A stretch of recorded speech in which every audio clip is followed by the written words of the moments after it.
The galaxy was quiet. It had been quiet for 300 years. Every species knew the rule. Every child learned it before they could walk.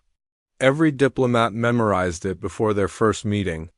Every soldier carried it in their heart before their first battle. The rule was simple and absolute.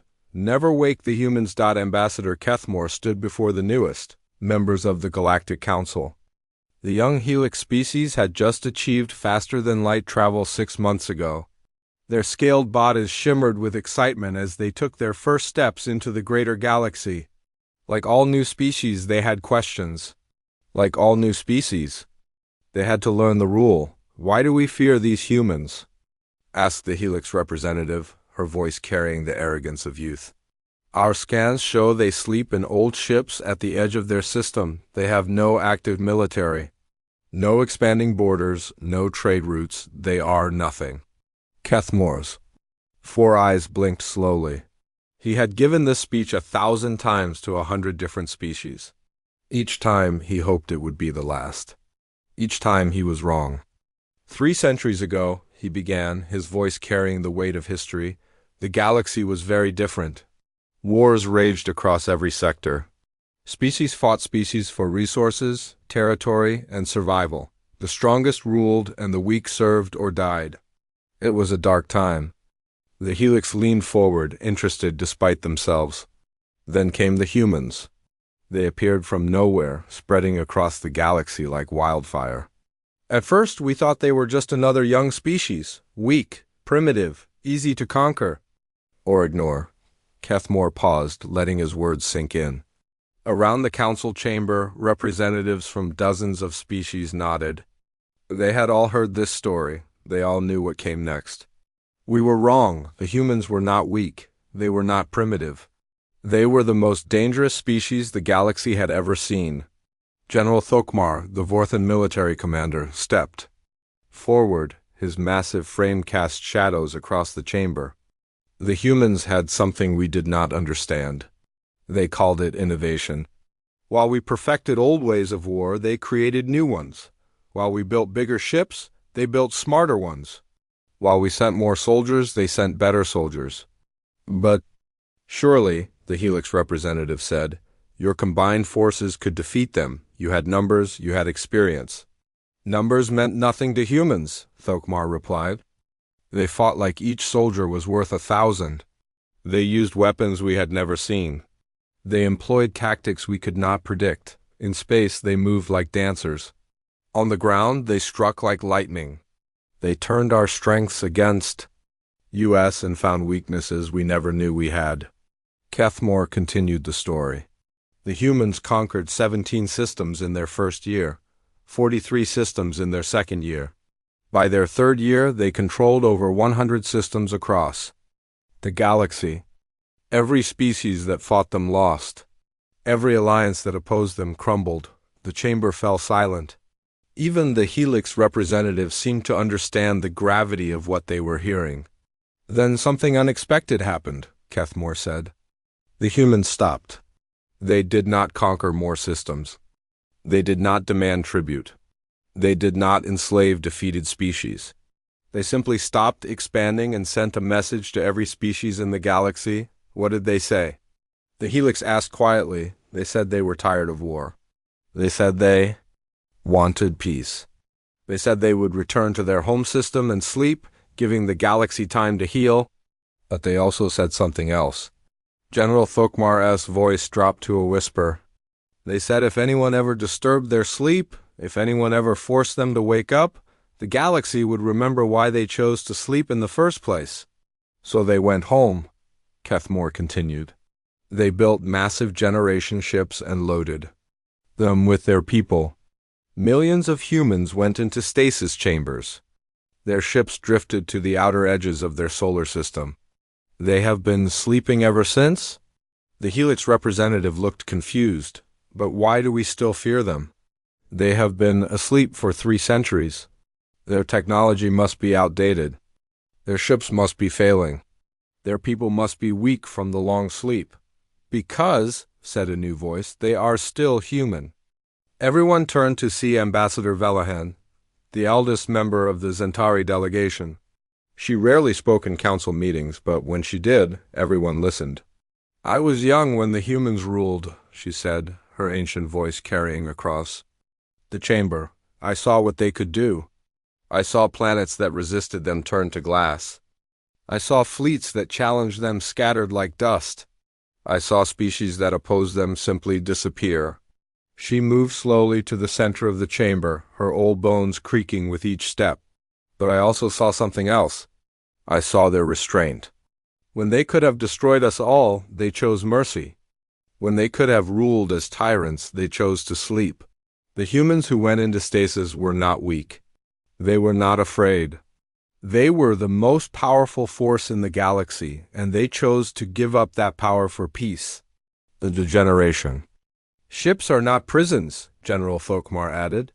"They are not museums. They are not graveyards. They are warnings. Every scan we take shows the ships are still active. Their systems still function. Their weapons still work. The humans still sleep, but they still dream." Kethmore looked directly at the Helix representative. "This is why we have the rule. This is why every species follows it. This is why we maintain the Treaty of Eternal Silence. Because the humans gave us a choice 3 centuries ago. Peace or war, sleep or awakening, we chose wisely." "What happens if someone breaks the rule?" the Helix asked. "Then we all find out," Velahan replied, "if the humans have changed during their long sleep. And frankly, young one, I pray we never discover the answer to that question." The chamber remained quiet for a long moment. Finally, the Helix representative nodded slowly. "We understand. The rule will be followed." "Good," Kethmore said. "Remember it well. Share it with your people. Teach it to your children. The galaxy stays peaceful because the humans stay asleep. Let us all pray it remains that way." As the council session ended, none of them knew that somewhere in the galaxy, a young and ambitious species called the Krev Syndicate was already making plans to test the rule. None of them knew that War Chief Zakul had already decided that ancient warnings meant nothing to a modern military. None of them knew that the 300-year peace was about to end. War Chief Zakul slammed his fist on the metal table, causing the holographic display to flicker. The war room of the Krev command ship fell silent as his officers watched their leader's anger build.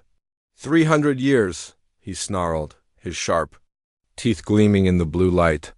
300 years of cowering before ghosts. 300 years of bowing to empty legends. I am tired of it. General Vextar, his chief military advisor, nodded eagerly. "The old species cling to their fears, like children afraid of the dark, but we are not children. We are Krev, we are the future of this galaxy." The Krev had only achieved faster-than-light travel 5 years ago, but they had moved quickly. Their military was young, aggressive, and hungry for glory. Unlike the older species who remembered the human wars, the Krev had only heard stories. And stories, Zakul believed, were just stories. "Show me the scans again," he ordered. The holographic display came to life, showing the human home system. At the edge of the system, dozens of massive ships drifted in the darkness.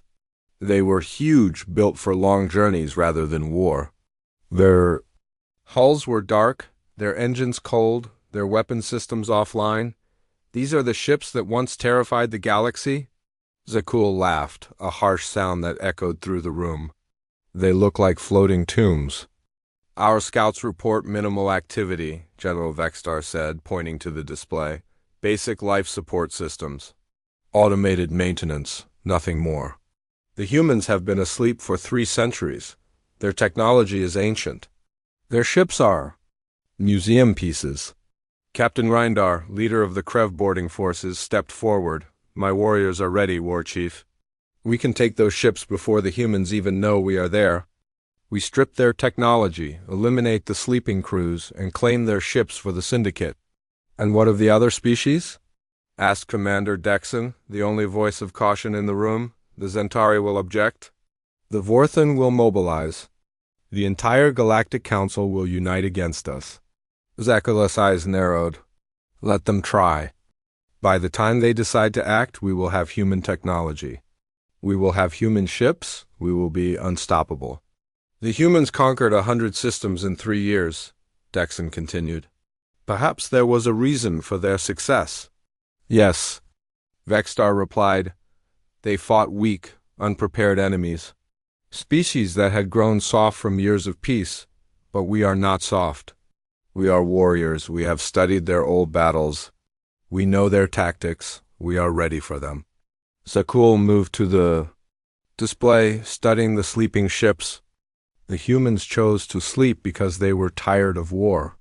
They withdrew because they had no stomach for true conquest. They are not warriors. They are farmers who happen to be good at fighting for a few years. The Zentari ambassador tried to warn us, Dexon said quietly. She said the humans gave the galaxy a choice, peace or war, sleep or awakening. Empty words from a species that has forgotten how to fight, Zakul dismissed. The Zentari have been diplomats for so long. They believe their own speeches. The humans sleep because they are weak. They hide because they are afraid. They will not wake up because they cannot wake up. The war room's communication system suddenly activated. Ambassador Velahan's image appeared on the screen, her ancient face filled with concern. War Chief Zakul, she said, her voice carrying. Across space, I have heard rumors about your intentions. I beg you to reconsider. The rule exists for a reason. The humans chose sleep to give us peace. If you disturb that peace, you will doom us all. Zakul snarled at the screen. Your fears are not mine, old one. Your weakness is not mine. The Krev Syndicate will not be bound by ancient superstitions. This is not superstition, Velahan replied. This is history. I lived through the human wars. I saw what they could do. Please, I am begging you, do not wake them. The call is ended, Zakul said, cutting the transmission. He turned to his officers. You see, even now, they cling to their fears. They would rather kneel before sleeping giants than stand as free warriors. General Thokmar of the Vorthan military sent his own message an hour later. His massive frame filled the screen as he spoke in his deep, rumbling voice. Zakul, you are young and foolish. You think strength comes from taking what others fear? To touch, but some things are feared for good reason. The humans are not sleeping beauties from a fairy tale. They are sleeping dragons. And dragons, when awakened, burn everything. Let them burn, Zakul replied. We will see who burns brighter. The final warning came from the Helix representative, still new to the galactic community. We have just learned the rule, she said. We do not fully understand it, but we respect it. Please do not force us all to learn why it exists. Zakul turned off the communications completely. No more warnings, no more fear.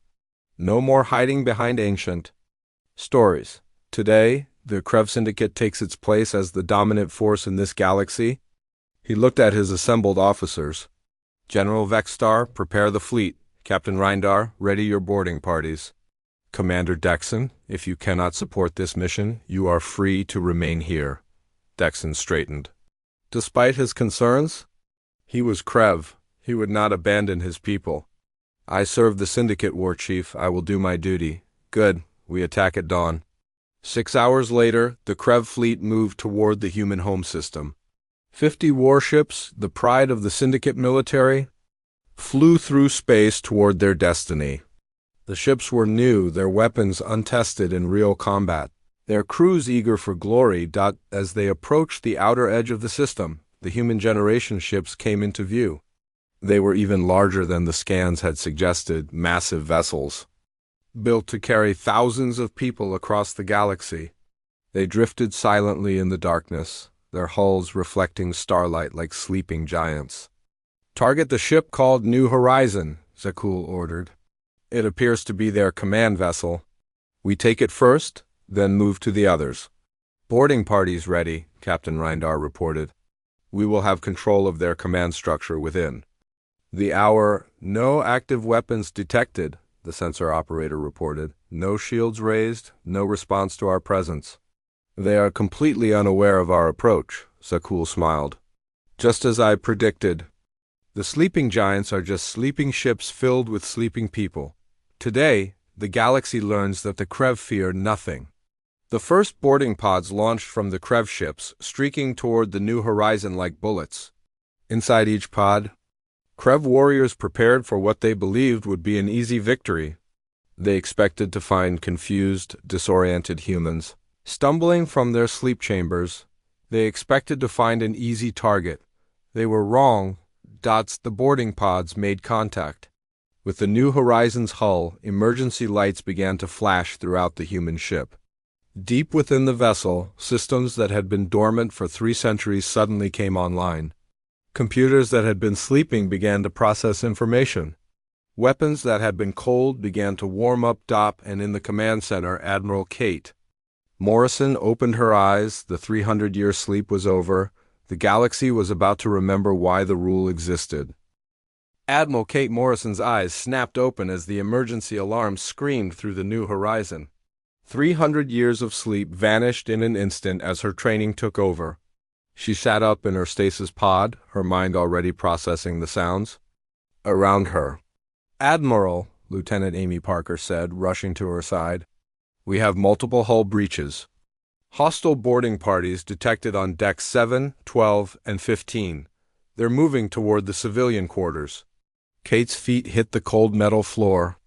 Around her, other crew members were emerging from their pods, moving with the practiced efficiency of people who had drilled for this moment countless times. The long sleep had not dulled their instincts. "Status report," she ordered, accepting the uniform Amy handed her. 50 enemy vessels detected in the system, reported Commander Jack Sullivan from the main tactical station. They appear to be Krev design. Unknown configuration, but definitely military. They've launched boarding parties against us and 3 other generation ships. Kate's jaw tightened. The Krev? She had never heard of them before the sleep, which meant they were young. Young and stupid enough to break the rule that had kept the galaxy peaceful for 3 centuries. "Bring all systems online," she ordered. "Full military alert. Contact the other ships. I want to know their status immediately." "Yes, Admiral," Jack replied, his fingers flying over controls that had been dormant for 300 years. The Roosevelt reports successful boarding. The Lincoln is under attack. The Washington is... Admiral, the Washington is not responding. Kate felt a cold anger building in her chest. The Washington carried 15,000 civilians, families, children, people who had chosen sleep to give the galaxy peace. "Internal communications," she ordered. "Channel open, Admiral." Her voice echoed through every corridor of the New Horizon. "This is Admiral Morrison. We are under attack by hostile forces. All military personnel report to combat stations immediately.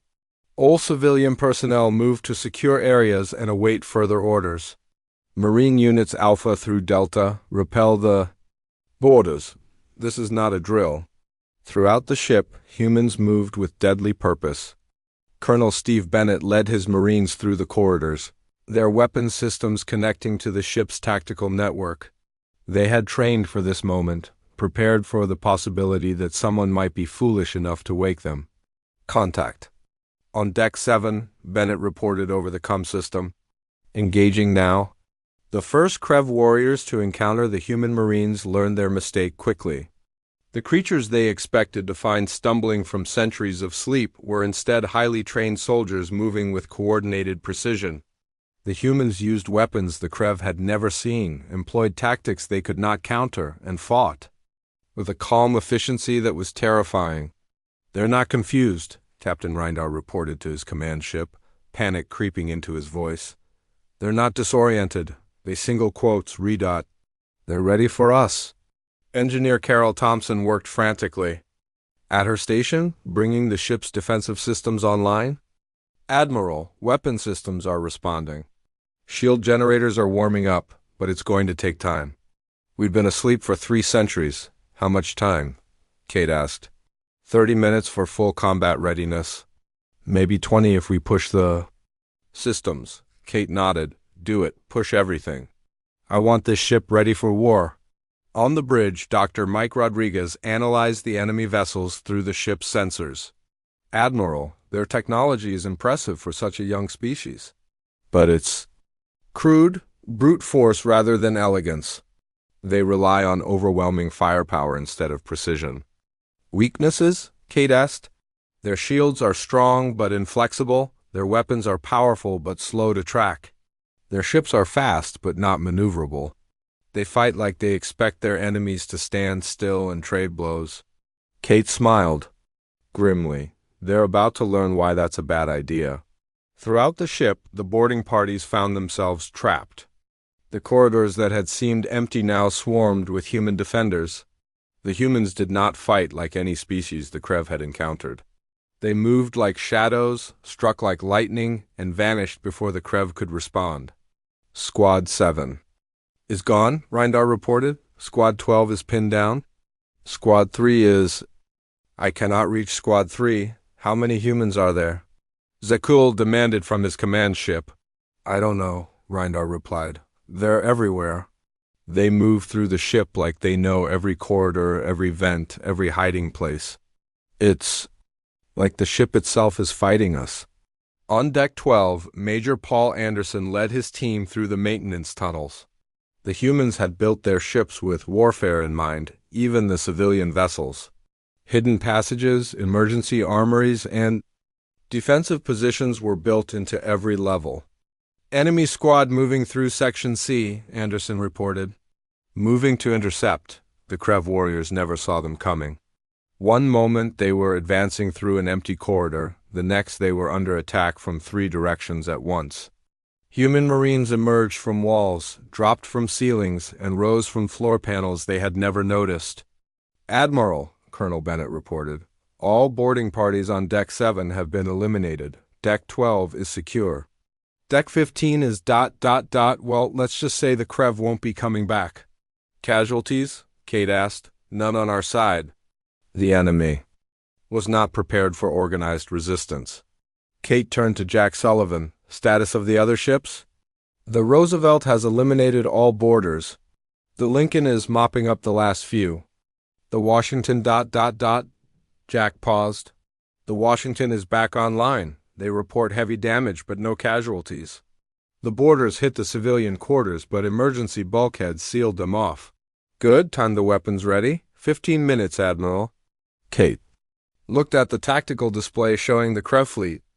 They were holding position, probably waiting for their boarding parties to report success. They had no idea what was coming. Open a channel to the Krev command ship, she ordered. Channel open, Admiral. Kate looked directly into the camera, her voice carrying the weight of 3 centuries of restrained anger.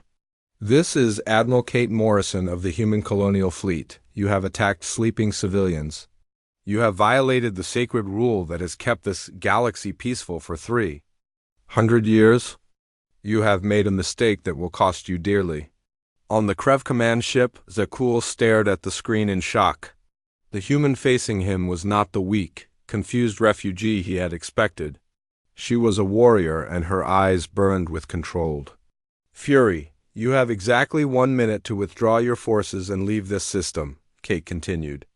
If you do not, we will show you why the galaxy feared to wake us. This is your only warning. Zakula's pride would not let him back down. You are outnumbered 50-1, human. Your ships are old, your technology is ancient. Surrender now, and we will make your deaths quick. Kate smiled, and it was not a pleasant expression. Our technology is ancient. You're right about that. We've had 300 years to let it evolve while we slept. Our ships are old. They were built for war before your species learned to fly. And we are outnumbered. She paused, her smile growing colder. But you made one critical error in your calculations. What error? Zakul demanded. You assumed that mattered. The channel closed. Admiral, Jack Sullivan reported. All ships. Report ready for combat. Weapons systems online. Shields at full power, all crews at battle stations. Kate looked at the tactical display one more time. The Krev fleet was spread out, confident in their numerical advantage. They had positioned themselves like hunters surrounding wounded prey. They were about to learn they were not the hunters. Signal. The fleet, Kate ordered. Operation Awakening is now in effect. Show them why we chose to sleep. Throughout the human fleet, weapons systems that had been dormant for 3 centuries hummed to life. Ships that had drifted like sleeping giants began to move. The long sleep was over. The galaxy was about to remember why the rule existed. The first thing the Krev learned was that 300 years of sleep had not made the humans weaker. It had made them stronger. Admiral Kate Morrison stood on the bridge of the New Horizon, watching her tactical display as the human fleet moved into position. The 4th-generation ships were no longer drifting like sleeping giants. They were moving like predators, their engines burning bright against the darkness of space. "All ships report ready," Commander Jack Sullivan announced. "The Roosevelt, Lincoln, and Washington are in formation. Weapon systems are online." "Shields at maximum," Kate nodded. "Signal Captain Hayes on the Liberty. Begin Phase 1. The Liberty was humanity's newest ship, built during the early years of their sleep. It had been designed as a pure warship, unlike the generation ships that carried civilians. Captain Dan Hayes had been waiting 3 centuries for a chance to test his vessel in combat. "Liberty moving to attack position," Hayes reported. "Target acquired. The Krev flagship is mine." The human attack began with silence. No great speeches, no dramatic music, no battle cries. The humans simply moved with the cold efficiency of professionals doing their job. The first Krev ship died without warning. One moment it was holding position with the rest of the fleet. The next it was expanding debris floating in space. The Krev had not even seen the weapon that destroyed it. What was that? War Chief Zekul demanded from his command ship. "Where did that shot come from?" "Unknown, War Chief," his sensor operator replied, fear creeping into his voice. "The human ships they're not where they should be." "What do you mean?" "They were here a moment ago. Now they single quotes re ... everywhere." The Krev had expected the humans to fight like most species, line up their ships, charge forward, and trade shots until one side was destroyed. Instead, the human ships moved like ghosts, appearing and disappearing from the Krev sensors. Commander Susan Williams coordinated the attack from the New Horizon. Phase 2, begin. Roosevelt, take the left flank. Lincoln, center formation. Washington, right flank. Show them what 3 centuries of technological advancement looks like. The human ships had indeed been evolving during the long sleep. Automated systems had been running continuous improvements, designing new weapons, creating better shields, and developing tactics that no living species had ever seen. The sleeping humans had been dreaming of war, and their dreams had become reality. The second wave of attacks came from 3 directions at once. The Krev found themselves surrounded by enemies they could barely track. Human weapons fired from impossible angles, their shots bending around asteroids and debris to find their targets. "Shields are useless," General Vextar reported, panic clear in his voice. "Their weapons are going right through them. Our armor is melting. Our weapons cannot lock onto them." "Impossible," Zekul snarled. "We have 50 ships. They have 4. "War Chief." Captain Reindar's voice came over the comm, weak and filled with pain. "My ship is dying. The humans are not fighting like any species I know. They are not even fighting like the same species that conquered the galaxy 300 years ago. They are something else. Something worse." Major Paul Anderson led a boarding party from the Liberty onto a damaged Krev cruiser. The humans moved through the enemy ship like they owned it, their advanced suits protecting them from the Krev's desperate attacks. They did not come to destroy, they came to learn. "Admiral," Anderson reported, "we have captured their command codes. Dr. Reynolds is analyzing their military networks. We should have access to their entire fleet within minutes." Dr. Beth Reynolds worked quickly in the Liberty's intelligence center. "Their security is primitive," she reported. "Their military communications are unencrypted. Their battle plans are... Honestly, Admiral, they're embarrassing. They expected to win through brute force alone. Can you access their home systems?" Kate asked. "Already done. I have locations for every Krev military base, every command center, every shipyard. They kept everything in one central database." Kate's smile was cold. Share that information with the fleet. I want targeting solutions for every Krev military installation in the galaxy. The battle in the human home system was already over. Of the 50 Krev ships that had attacked, only 12 remained. The rest were either destroyed or drifting hulks. The humans had lost nothing, not one ship, not one life. "This is War Chief Zakul," came a desperate transmission from the Krev flagship.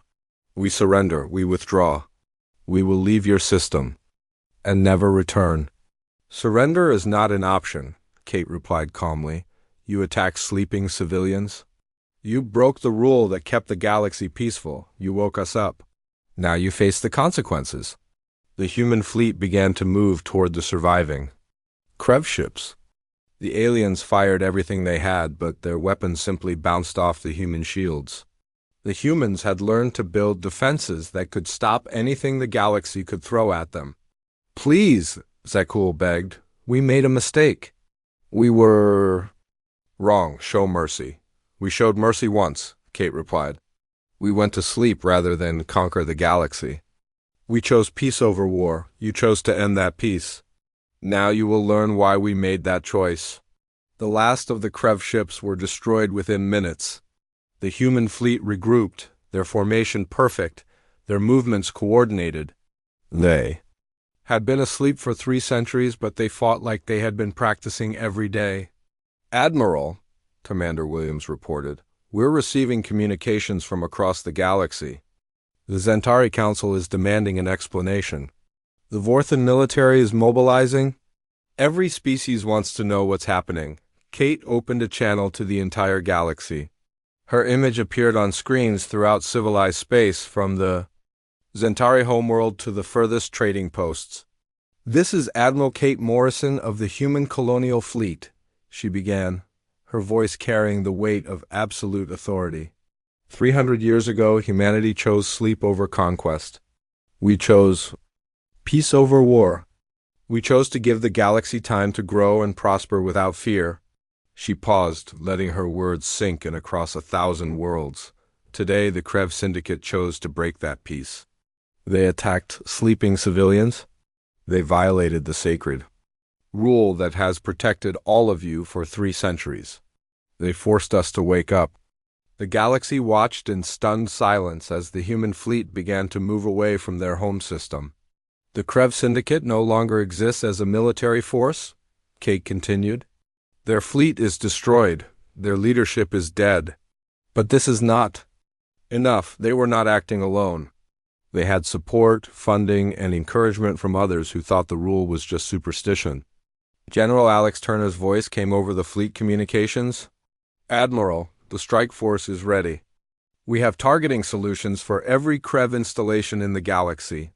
Estimated time to complete operations, 72 hours. Kate nodded. "Begin operations.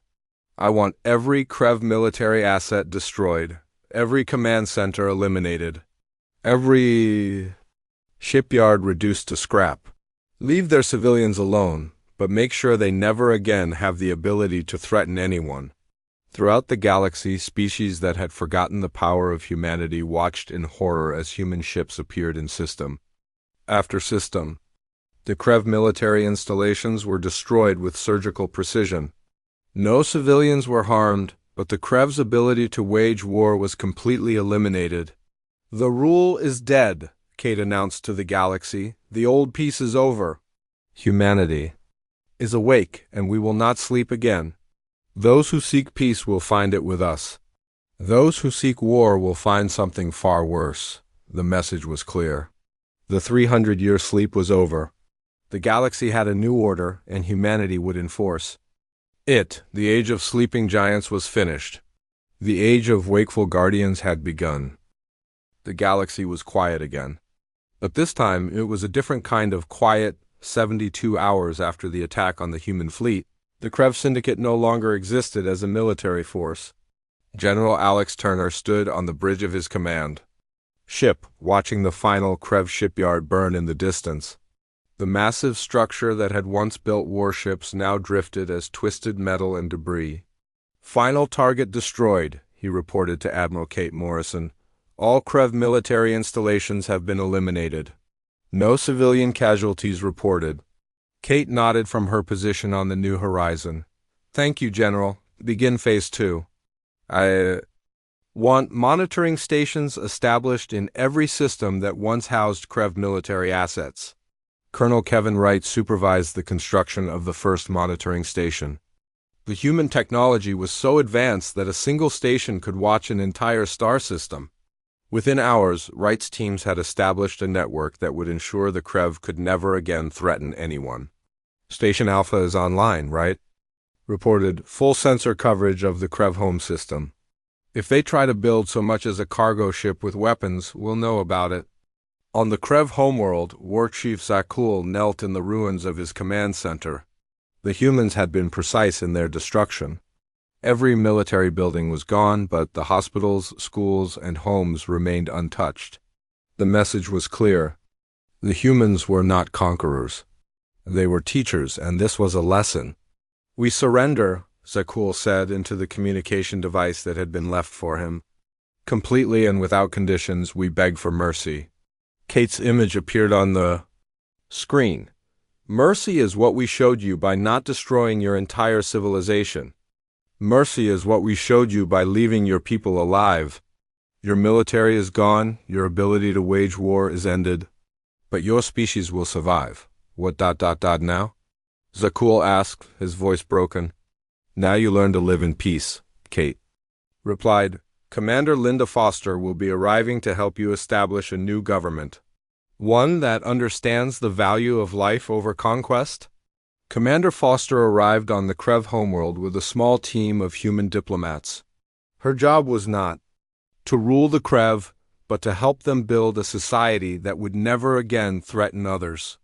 She found a species humbled by their defeat, finally understanding the price of aggression. The Krev will be monitored, Foster reported to the fleet, but they can rebuild. They can create art, science, and culture. They just can't create weapons. Of war. Throughout the galaxy, other species watched the human response with a mixture of fear and respect. The Zentari Council called an emergency session to discuss the new reality. The humans have changed, Ambassador Kethmore said, his 4 eyes wide with concern. They are not the same species that chose sleep 3 centuries ago. They are more advanced, more powerful, more ... disciplined. Ambassador Velahan, the eldest of the Zentari, spoke slowly. No, they are exactly the same species. That is what makes them so dangerous. They have not become cruel or evil. They have simply decided that peace must be enforced rather than hoped for. General Thokmar of the Vorthan military arrived at the council chambers with his full honor. Guard, the massive warrior's presence filled the room as he spoke. The Vorthan Empire offers our full support to the new human order, he announced. We fought beside humans 3 centuries ago. We know their honor. We know their strength. We choose to stand with them.